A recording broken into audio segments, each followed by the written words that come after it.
सत श्री अकाल बच्चों, अज की ऑनलाइन क्लास के तुहाडा एक बार फिर तो स्वागत है। मैं परविंदर कौर, सरकारी प्राइमरी स्कूल जरगड़ी, ब्लॉक खन्नावन। अज एक बार फिर तुहाडे रूबरू हुई हाँ बेटा एक नवा विषय लैके। अज आपां गल करांगे पुत्तर जमात तीसरी दे पाठ दूजे दी। पाठ का नाम है ऊंट कित्थे गया। मैनूं ये दसो बेटा, तुसीं जानवरां दे नाम तो बहुत सुने ने, मैनूं ये दसो भी ऊंट दे विच की विशेषता है। शाबाश, हाँ जी, ऊंट रेते ते तुर सकदा। होर हाँ जी, ऊंट भार ढोण दे काम आउंदा है। होर बेटा, ऊंट नूं रेगिस्तान दा जहाज भी कहा जांदा है। ठीक है पुत्तर, रेगिस्तान मतलब ऊंट दे जिहड़े पैर हुंदे ने वो बहुत ही गद्देदार हुंदे ने ते सिर्फ उही एक इहो जिहा जानवर है जिहड़ा पैदल रेत ते आसानी नाल तुर सकदा है।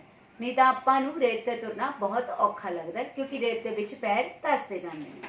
चलो पुत्तर, आपां गल करांगे अपनी तीजी जमात दे दूजे पाठ दी ऊंट कित्थे गया। मैं पाठ पढ़ूंगी ते तुसी सारिਆਂ ने पुत्तर बहुत ही ध्यान नाल सुनना है। जैस्मीन नूं अपने बाबा जी दी सुनाई कहानी याद आ गई। जैस्मीन एक कुड़ी सी पुत्तर, बाबा जी मतलब ओहदे दादा जी। वो खुल के हसी। कहानी हसन वाली ही सी।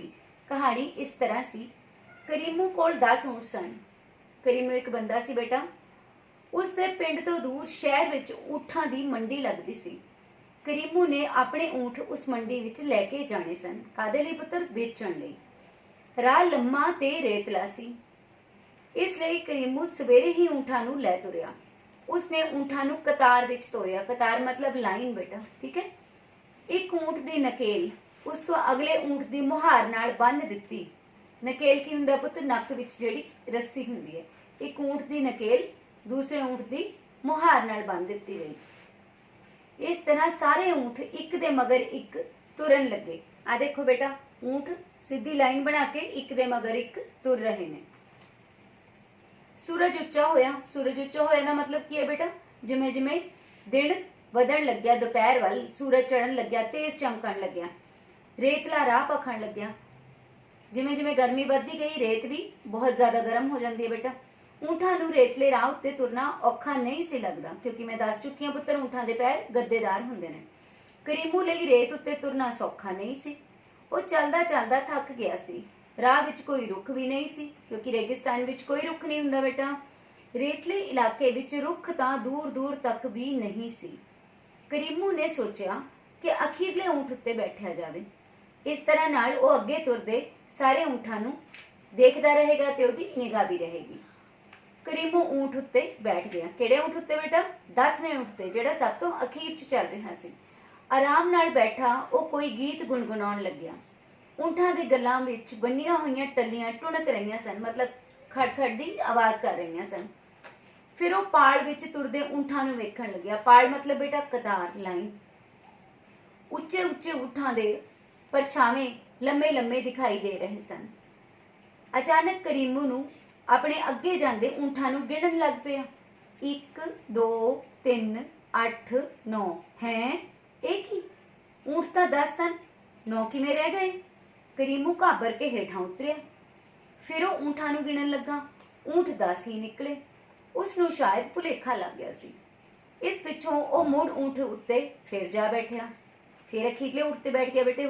उसने ऊंट उत्ते बैठदियां ही ऊंठां नूं फिर तो गिणना शुरू कर दिता। 1 2 3 4 8 9। हाय, ऊंट तो फिर 9 ही रह गए। एक ऊंट कित्थे गया? करीमू बेचैन हो गया। वो ऊंट तो छाल मार के हेठां उतरिया। उसने सारे ऊंट खड़ा लए, मतलब तुरदे ऊंठां नूं खड़े कर लिया। फिर हरेक नूं हथ ला ला के गिणन लग्या। फिर उसने सुख दा साह लिया कि उसदे ऊंट 10 ही सन। इस पिछों करीमू ऊंट उत्ते फिर ना बैठिया। ऊंट उत्ते बैठण नाल उसका एक ऊंट घट जाता सी। वो कहना इन्ना महंगा ऊंट, जे मेरे उपर बैठना एक ऊंट घटता है तो ये तो वधिया मैं पैदल ही तुर के चले जाना। ना बाबा ना, मैं तो औखा सौखा पैदल ही चलांगा। जदों भी बाबा जी की यह कहानी सुणाते तां असीं सारे खूब हसदे। इस कहानी तो आपां नूं की पता लग्या बेटा भी जिहड़ा करीमू सी वो इन्ना सीधा सी। वो अपने तो 10वें ऊंट ते आप बैठा हुंदा सी। वो मुरले 9 ऊंट तो गिण लैंदा सी पुत्तर, पर जिहड़े ऊंट ते वो आप बैठा हुंदा सी उहनूं गिणना हमेशा ही भुल जांदा सी। उहनूं ये भुलेखा लग्या भी जे मैं ऊंट के उपर बह जाना तां एक ऊंट घट जांदा है, जद मैं उतर जाना तां ऊंट 10 दे 10 ही हुंदे ने। ऊंट बहुत ही महंगे बिकदे हुंदे सी पुत्त पुराने समय दे विच। ਇਸ ਕਰਕੇ ਲੋਕਾਂ ਨੂੰ ਉਹਨਾਂ ਦਾ ਘਾਟਾ ਬਰਦਾਸ਼ਤ ਨਹੀਂ ਸੀ ਹੁੰਦਾ। ਇਸ ਕਰਕੇ ਕਰੀਮੋ ਵੀ ਊਂਠ ਤੋਂ ਉਤਰ ਕੇ ਹੌਲੀ ਹੌਲੀ ਪੈਦਲ ਹੀ ਤੁਰਨ ਲੱਗ ਪਿਆ। ਚਲੋ ਪੁੱਤਰ, ਆਪਾਂ ਗੱਲ ਕਰਾਂਗੇ ਇਸ ਪਾਠ ਦੇ ਪਾਠ ਅਭਿਆਸ ਦੀ। ਸਭ ਤੋਂ ਪਹਿਲਾਂ ਦਿੱਤਾ ਹੋਇਆ ਸ਼ਬਦ ਅਰਥ, ਉਹ ਆਪਾਂ ਨੂੰ ਕਿਤਾਬ ਤੇ ਹੀ ਦਿੱਤੇ ਹੋਏ ਨੇ, ਤੁਸੀਂ ਆਰਾਮ ਨਾਲ ਕਰ ਸਕਦੇ ਹੋ ਕਿਉਂਕਿ ਤੁਹਾਡੀਆਂ ਬੁੱਕਸ ਆ ਚੁੱਕੀਆਂ ਨੇ। ਦੂਸਰਾ ਹੈ ਬੇਟਾ ਮੌਖਿਕ ਪ੍ਰਸ਼ਨ ਉੱਤਰ। ਜੈਸਮੀਨ ਨੂੰ ਕਿਸ ਦੀ ਸੁਣਾਈ ਕਹਾਣੀ ਯਾਦ ਆਈ? ਸ਼ਾਬਾਸ਼, ਕਿਸਨੇ ਸੁਣਾਈ ਸੀ ਉਸਨੂੰ? ਉਸਦੇ ਬਾਬਾ ਜੀ ਨੇ। ਦੂਸਰਾ ਪ੍ਰਸ਼ਨ ਹੈ ਕਰੀਮੂ ਊਂਠ ਉੱਤੇ ਬੈਠ ਕੇ ਕੀ ਕਰਨ ਲੱਗਾ ਪੁੱਤਰ? ਉਹ ਕੋਈ ਗੀਤ ਗੁਣਗੁਣਾਉਣ ਲੱਗਿਆ। ਤੀਸਰਾ ਪ੍ਰਸ਼ਨ ਹੈ ਰਾਹ ਕਿਹੋ ਜਿਹਾ ਸੀ? ਸ਼ਾਬਾਸ਼, ਰਾਹ ਰੇਤਲਾ ਸੀ। ਚਲੋ ਪੁੱਤਰ, ਉਹ ਤੋਂ ਅੱਗੇ ਹੈਗੇ ਨੇ ਸਹੀ ਤੇ ਗਲਤ। ਪਹਿਲਾ ਠੀਕ ਗਲਤ ਹੈ ਬੇਟਾ ਤੀਸਰੇ ਪ੍ਰਸ਼ਨ ਦਾ। ਊਂਠਾਂ ਦੇ ਗਲਾਂ ਵਿੱਚ ਟੱਲੀਆਂ ਬੰਨੀਆਂ ਸਨ। ਠੀਕ। ਕਰੀਮੂ ਦੇ ਬਾਰ-ਬਾਰ ਗਿਣਨ ਤੇ 2 ਊਂਠ ਘਟ ਜਾਂਦੇ ਸਨ। ਗਲਤ। ਕਿੰਨਾ ਘਟਦਾ ਸੀ? 1। ਕਰੀਮੂ ਅਖੀਰਲੇ ਊਂਠ ਉੱਪਰ ਬੈਠਾ ਸੀ। ਠੀਕ। ਕਰੀਮੂ ਊਂਠਾਂ ਨੂੰ ਖੇਤ ਲਿਜਾ ਰਿਹਾ ਸੀ।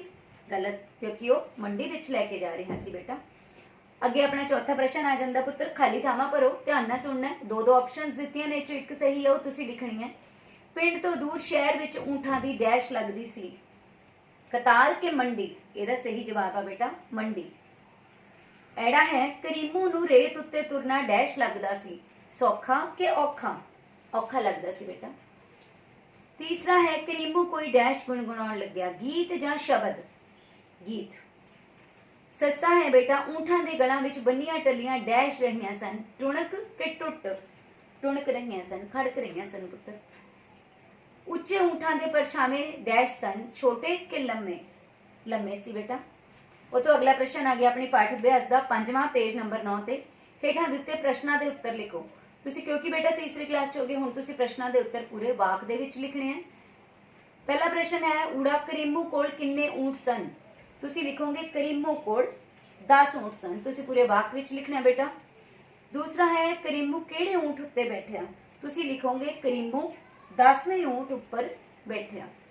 ਤੀਸਰਾ ਪ੍ਰਸ਼ਨ ਹੈ ਬੇਟਾ ਕਰੀਮੂ ਕਿਹੜਾ ਊਂਠ ਗਿਣਨਾ ਭੁੱਲ ਜਾਂਦਾ ਸੀ? ਤੁਸੀਂ ਲਿਖੋਗੇ ਬੇਟਾ ਕਰੀਮੂ 10ਵਾਂ ਊਂਠ ਗਿਣਨਾ ਭੁੱਲ ਜਾਂਦਾ ਸੀ। ਮੈਂ ਇੱਥੇ ਆਨਸਰ ਸ਼ਾਰਟ ਤਾਂ ਲਿਖੇ ਨੇ ਬੇਟਾ ਕਿਉਂਕਿ ਤੁਹਾਡਾ ਅੱਧਾ ਆਨਸਰ ਤੁਹਾਡੇ ਕੁਐਸਚਨ 'ਚ ਪਿਆ ਹੈ, ਇਹਦੇ ਨਾਲ ਹੀ ਤੁਹਾਡੀ ਪ੍ਰੈਕਟਿਸ ਹੋਣੀ ਹੈ। ਚੌਥਾ ਹੈ ਕਰੀਮੂ ਫਿਰ ਊਂਠ ਉੱਤੇ ਕਿਉਂ ਨਾ ਬੈਠਾ? ਕਿਉਂਕਿ ਊਂਠ ਉੱਤੇ ਬਹਿਣ ਕਾਰਨ ਇੱਕ ਊਂਠ ਘਟ ਜਾਂਦਾ ਸੀ। ਅੱਗੇ ਹੈ ਬੇਟਾ ਤੁਹਾਡੀ ਪਾਠ ਅਭਿਆਸ ਦੇ ਵਿੱਚ ਜਿਹੜੇ ਅੱਖਰਾਂ ਦੇ ਵਿੱਚ ਸਮਾਸੀ ਸ਼ਬਦ ਨੇ, ਇੱਕੋ ਵਰਗੇ ਸ਼ਬਦ ਜਿਨ੍ਹਾਂ ਦੇ ਵਿੱਚ ਇੱਕ ਲਕੀਰ ਦਿੱਤੀ ਹੁੰਦੀ ਹੈ, ਲਾਈਨ ਲੱਗੀ ਹੁੰਦੀ ਹੈ, ਉਹ ਲੱਭ ਕੇ ਲਿਖਣੇ ਆ। ਬੁੱਕਸ ਹੈਗੀਆਂ ਨੇ, ਪ੍ਰੈਕਟਿਸ ਤੁਸੀਂ ਆਪ ਕਰਨੀ ਹੈ ਪੁੱਤਰ। ਤੇ ਅਖੀਰਲਾ ਹੈ ਸਮਝੋ ਤੇ ਕਰੋ, ਜਿਹਨੂੰ ਆਪਾਂ ਕਹਿੰਦੇ ਆ ਜੋੜੇ ਮਿਲਾਓ। ਉਹ ਇੱਥੇ ਕੀਤੇ ਹੋਏ ਨੇ ਬੇਟਾ। ਚੈਨ, ਚੈਨ ਨੂੰ ਕਿਹਦੇ ਨਾਲ ਮਿਲਾਇਆ ਜਾਊਗਾ? ਇਹ ਜੋੜੇ ਮਿਲਾਓ ਵਿਰੋਧੀ ਸ਼ਬਦ ਨੇ ਬੇਟਾ। ਚੈਨ ਨੂੰ ਆਪਾਂ ਮਿਲਾਵਾਂਗੇ ਬੇਚੈਨ ਨਾਲ। ਚੈਨ ਦਾ ਬੇਚੈਨ। ਆਰਾਮ, ਆਰਾਮ ਨੂੰ ਮਿਲਾਵਾਂਗੇ ਆਪਾਂ ਬੇਆਰਾਮ ਨਾਲ ਬੇਟਾ। ਤੇ ਤੀਸਰਾ ਹੈ ਫਿਕਰ, ਫਿਕਰ ਨੂੰ ਮਿਲਾਵਾਂਗੇ ਆਪਾਂ ਬੇਫਿਕਰ ਨਾਲ। ਇਹ ਹੋ ਗਏ ਵਿਰੋਧੀ ਸ਼ਬਦ ਪੁੱਤਰ। ਤਾਂ ਇਹ ਸੀ ਆਪਣਾ ਦੂਸਰਾ ਪਾਠ। ਆਪਾਂ ਇਹ ਸਾਰਾ ਪਾਠ ਕਰ ਚੁੱਕੇ ਹਾਂ। ਇਹਦੇ ਪਿੱਛੇ ਇੱਕ ਹੋਰ ਆਪਸ਼ਨ ਰਹਿੰਦੀ ਹੈ 8ਵੀਂ, ਇਹ ਵੀ ਮੈਂ ਤੁਹਾਡੇ ਲਈ ਛੱਡੀ ਹੈ। ਇਹ ਹੈਗੇ ਨੇ ਪੁੱਤਰ ਆਪਣੇ ਵਚਨ ਬਦਲੋ, ਟੱਲੀ ਟੱਲੀਆਂ। ਅੱਗੇ ਤੁਸੀਂ ਦੱਸੋਗੇ ਕਹਾਣੀ ਦਾ ਕੀ ਆਊਗਾ ਬੇਟਾ? ਕਹਾਣੀਆਂ, ਮੰਡੀ ਮੰਡੀਆਂ, ਕਾਪੀ ਕਾਪੀਆਂ। ਇਹ ਹੈਗੇ ਨੇ ਪੁੱਤਰ ਆਪਣੇ ਵਚਨ ਬਦਲੋ। ਉਹ ਤੋਂ ਨੀਚੇ ਬੇਟਾ ਅਖੀਰ 'ਚ ਦਿੱਤਾ ਹੋਇਆ ਊਂਠ। ਤੁਸੀਂ ਆਪਣੀ ਕਾਪੀ ਤੇ ਸਾਰਾ ਕੰਮ ਵੀ ਕਰਨਾ ਹੈ, ਕਿਤਾਬ ਤੇ ਵੀ ਕਰਨਾ ਹੈ, ਤੇ ਨਾਲ ਊਂਠ ਦੀ ਤਸਵੀਰ ਬਣਾ ਕੇ ਉਹ 'ਚ ਸੋਹਣੇ ਸੋਹਣੇ ਰੰਗ ਭਰ ਕੇ ਮੈਨੂੰ ਜ਼ਰੂਰ ਭੇਜਣਾ ਹੈ। ਆਪ ਸਭ ਦਾ ਬਹੁਤ ਬਹੁਤ ਧੰਨਵਾਦ।